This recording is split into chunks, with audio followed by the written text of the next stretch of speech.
Colorado Springs. Nearly 500,000 people. Olympic City, USA. Garden of the Gods. Pikes Peak. It's a growing city. Our local government has a lot of employees. What exactly do they do? How does it impact my life? This is where you find out. Behind the Springs, an inside look at your local government. Hello, everyone, and welcome to this episode of Behind the Springs. I'm Jen Schrader, and if you listen regularly to this podcast, you've heard our discussions and reaction to the death of George Floyd, the protests that followed across the country and here at home, along with some local ideas and some actions. If you don't listen regularly, then you've tuned in just in time to hear about a result of local protests, and that is the formation of the Law Enforcement Transparency and Accountability Commission.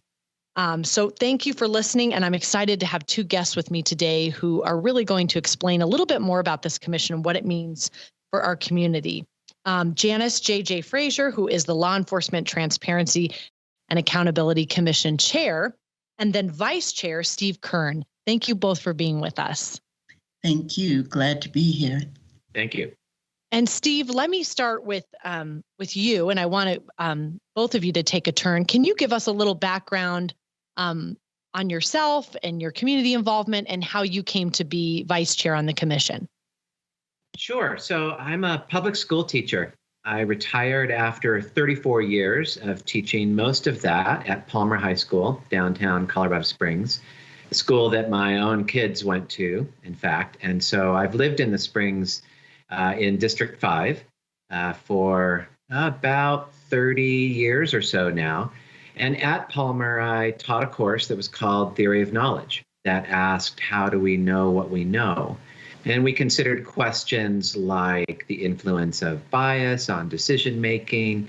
We asked, when do you have enough evidence about something to act? And questions like, when does knowing something about a situation incur a moral obligation to do something? And from that perspective, I think, unlike many commission members, I see myself as more of a process guy, more of a question asker and a facilitator. If you look through the biographies of our commission members, you'll see people with extraordinary amounts of experience, community activism to engagement with and backgrounds in policing and law enforcement, including academic research in those areas. But that's not me. I think I come at this as more of a blank slate, somebody who's interested in a healthy, thriving community where we've got trust in our civic institutions, where people feel like there's a level playing field and where we know and appreciate our neighbors. And so a couple of years ago, I asked my council member, Jill Gabler, when I was retiring, I sat down with her at Rico's downtown and just said, what kinds of things do you think I should be interested in our city? And she gave me this extraordinarily long list of all sorts of things that could stand some attention. And she said, wow, it's such a huge playground, but we're glad to have you. And, keep your eye out for things that will be inspiring and encouraging. And so since that time, I've done a handful of things, but I think it was this summer, for a lot of us, I think this has been true. I think it was this summer, looking both at things locally and nationally, that made me realize that life is lived in your neighborhood. It's lived on your block. It's lived in your street. And that we all have an obligation, not just to be paying attention to the headlines, but to get out of our houses, down from our porches, and engage with our neighbors in ways that are constructive, healthy, and so on. So when I heard about this opportunity, like a lot of people, very concerned about what was going on, it seemed to me like here would be a great place to bring the skill sets and the interests that I have. And so here I am. Oh, we're so happy to have you. That's wonderful. And JJ, tell us a little bit about your background and, how you came to be commission chair. My background includes 40 years in public education. I provided administrative support to 6 superintendents of schools just in Colorado Springs School District 11 alone. and one chief executive officer in the Detroit Public Schools. I'm also a former business owner in Colorado Springs. I've been in the city for more than 40 years, off and on. Currently, I serve as the chair of the board of directors for the Urbanites Leading the Pikes Peak region. We're a local nonprofit serving the socioeconomically disadvantaged. How I became involved or very interested in if I may refer to the Law Enforcement Transparency and Accountability Commission as the LETAC, then that'll save us some time.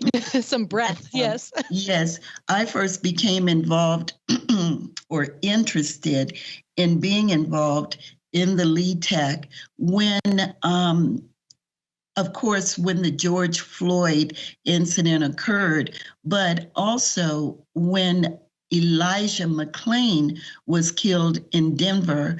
Devon Bailey was killed here in Colorado Springs. Ahmaud Arbery was killed in Georgia. And this just started to fester in my heart. I have one son, I have 6 grandsons.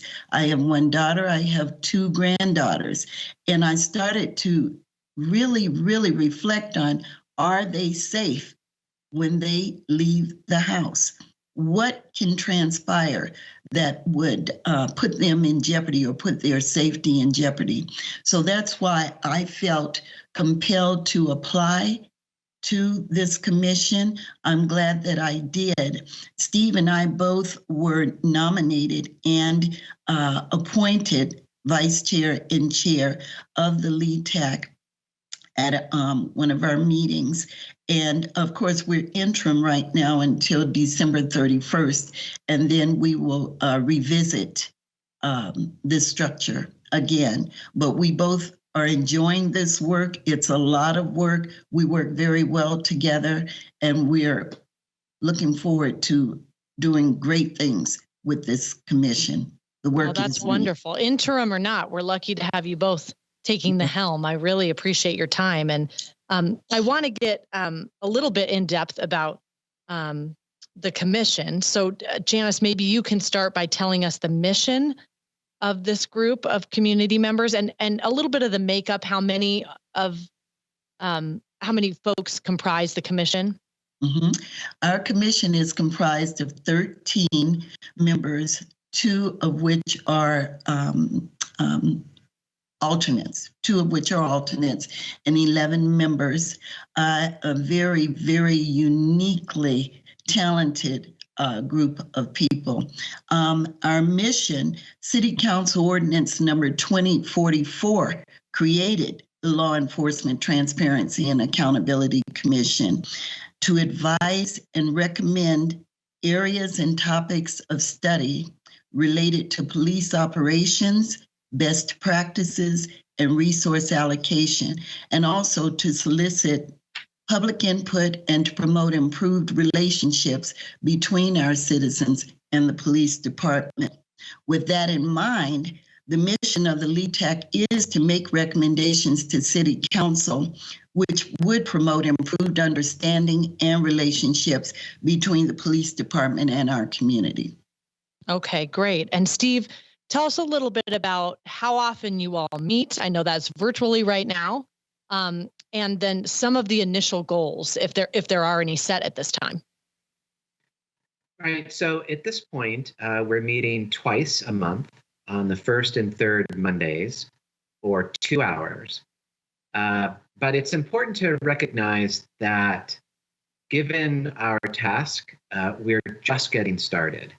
So I realize that from many people's perspective in the community, this has been a desire, some degree of greater citizen engagement, influence over law enforcement for many, many months, in fact, for years.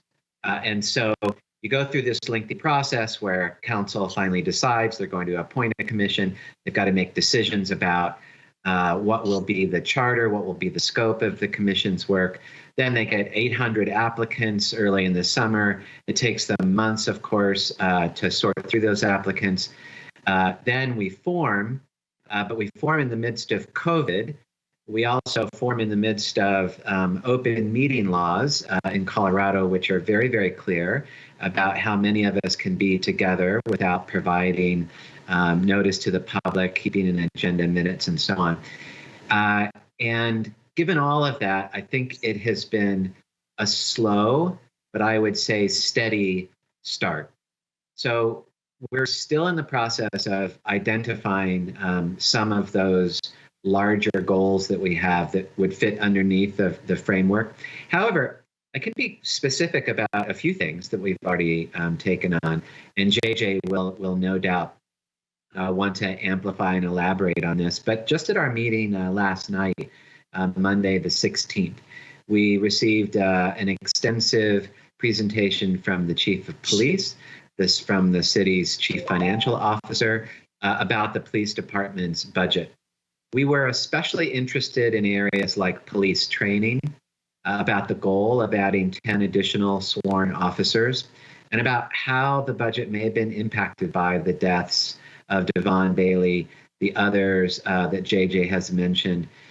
We're also very curious about the use of force study that the department is just now beginning to engage in. They've not yet selected a vendor who will be involved in that study.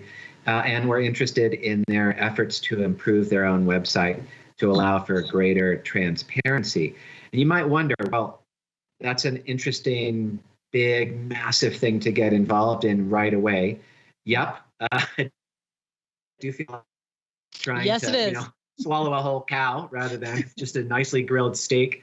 However, given the calendar, the city council is involved right now in examining the budget. And it just seemed like to not at least learn a little bit about it in our early days would be an abrogation of responsibility. So that's one of the things that we're starting with, but we still have yet to enumerate a list of goals and to begin to prioritize them. So as I said, early days is the phrase for the moment. Right, but you're jumping right in. And I do want to ask a question too that you've definitely pointed out some of the things you're already working on. But there might be people out there who would say, I'm not sure if this commission will really accomplish anything. Maybe it's just some kind of token response. Can you respond to that, JJ? What would you say to folks who take that viewpoint? I can simply say that is not true. It is not true. The LETAC has, as I stated previously, 13 uniquely talented individuals. Steve even covered the areas of expertise that they possess. All of us are genuinely passionate about working on improving relationships between law enforcement and our community. But as Steve stated before, we are still a work in progress. We have met only 4 times since October 5th. I can add to what Steve had said. We are also working on a communication strategy, both internally and externally, on how we will receive and respond to our community's concerns. We're also exploring creative ways that, due to COVID, I'll give you an example. The community academies that the Colorado Springs Police Department has in place for not only us as members, but for the community to come on board. They invite us to come in and to educate ourselves on police operations, policies, procedures. And as Chief Nitzke was with us last night, he welcomed the opportunity to come and speak to us. And that's what I call building relationships.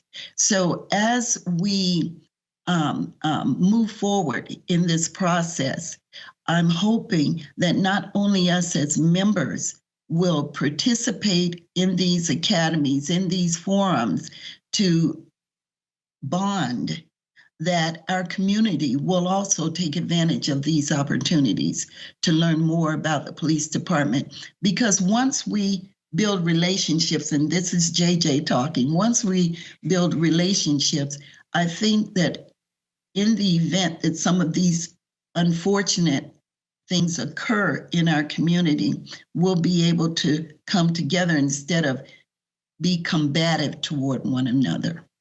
Right. Instead of having it tear us apart. Right. Yes. And having to start all over again. And those academies you mentioned, great point. And those have been going on for a while now. But you're right, to bring more attention to the fact that they're happening and that community members are welcome to go participate in things like that. I mean, of course, we'll have to wait until the pandemic is over to do some of the in-person.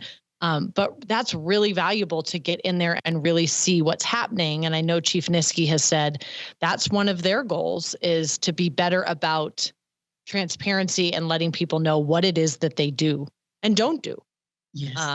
So that's going to be important too. So I think if I could add just a little bit to that, I think this question of whether the commission will accomplish anything or not, I think it's a reasonable question to ask. I know that there is debate, not just here in the Springs, but around the country, about what kind of civilian citizen engagement in policing there should be. And some people have argued for, and some jurisdictions already have, very strong civilian oversight of some kind. Others have a more advisory relationship. In the end, we're not an oversight committee. Council was very, very clear that they wanted us to advise. And so in the end, I'm confident that we will advise. I know we will have recommendations. I know that these recommendations will be based on developing the good, solid kinds of relationships that JJ was describing. I'm confident of that. What happens to those recommendations? That's actually a question for council and for the mayor, and ultimately for the police department itself and for our community as a whole. But I'm very encouraged by a couple of different things. One, when the council set this charter up, they didn't say, hey, 12 people, come together for 12 months, write a 50-page report, give it to us, and bless and release, goodbye. It wasn't like that at all. Instead, 3-year terms, staggered for us initially so that we don't have this mass exodus after 3 years, but without an obvious or definite sunset date. So this isn't an endeavor that anybody recognizes or believes is just going to be temporary. That's encouraging.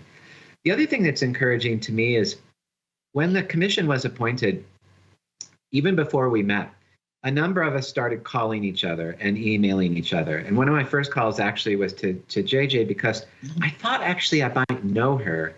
She was listed as Janice Frazier, but then I read her bio and I was like, oh, D11, that's my stomping ground. I bet I do. I bet I know her. And sure enough, true. But I knew her as JJ, which of course everybody does now at this point. And as I had those phone calls with other commission members, regardless of what their, I don't want to use the word side, but let's say regardless of what their background was, I see a group of people who are very curious, who are very open-minded, who want to learn, and who are coming at this with fresh eyes. Not that their past experience doesn't mean something to them, it does. Not that they don't feel a sense of urgency to represent the voices that are right behind them, they do. But I don't really see a group of people who've decided to come together simply to, do nothing more than vent their particular frustrations, share a few ideas, write a report or two, and then say, great, I did my civic duty for this year. I see a group of people really willing, able, interested in digging in. And if we can do our homework well, and if we can engage both the community and law enforcement, the city council, and so on, I'm confident that we'll develop some recommendations that will be well thought out and that will have a very good chance of being adopted. So you start with what you're given. And city council's view here is that we want advice, we want recommendations. And so that's where we're starting. But I don't think that that's where it will stop. That's a great starting point, I think, for sure. And that gives people, I think, a lot of promise, a lot of confidence of what's to come from the commission. My last question would be, JJ, I don't know if you could answer this, but there is a lot of information I know about LETAC on our website. So coloradosprings.gov LETAC, LETAC, if people want to get more information. Is that the best way for the public to stay informed of your progress? You mentioned you're in the process of that communication strategy. Right. At this point, I'd say yes, because at our website or on our webpage, the information on how our community can tap into our meetings, whether via telephone access, and I'd be happy to give you that access line with the access code, or via computer access. We have a link that they can join the meeting. They can use to join the meeting as well. But I would say they could go to our webpage and find our agendas for our monthly meetings. They can find our minutes. They can find our mission. They can find our goals. They can find even the officers who are appointed and the terms that they are elected to. So to me, our webpage right now is the best information available for them, other than attending the meetings. Okay, that would be great, just so folks can stay involved and up to date, because it sounds like there's a lot of more information coming very soon for people to know about. So I just want to thank you both for giving this introduction to us, and I'm excited to hear more soon, because I don't like Steve said, I think this is just the beginning, right? And once you dig in, it'll be really interesting to see where that leads, what kind of relationships are formed. Hopefully some trust is built. And like you said, that's in place for when it's needed most. Yes. I'd like to even point out that the city, the mayor's office, the City Human Resources Office, and City Council and the Colorado Springs Police Department have been very generous in allowing their staff to help us and provide very needed resources for us as we move forward in this process. And I know Steve agrees with me that I just like to send some shout outs to Amanda Terrell Orr, Hugh Velasquez, Michael Montgomery, Emily Evans, Sam Friedman, Danielle Somerville, Jamie Favell, Tom Florzak. They have all been very helpful. Did I miss anyone, Steve? Yeah, no doubt you did. Yeah. No I'm glad there's so many. I'm happy to hear our city employees are helping you out. That's good. Yes, they are. Okay, good. Well, thank you. And I wish you both the best of luck. And I really appreciate your insight. And I hope that you'll agree to come back and give us updates as you go through this process and go through your first term. Absolutely. Thank you. Okay. Well, thanks so much, everyone, for listening and for watching. And we want to encourage you to also follow COS City Council and City of COS on social media. Those are also great places where you can get information on LETAC. As always, thank you for listening to Behind the Springs.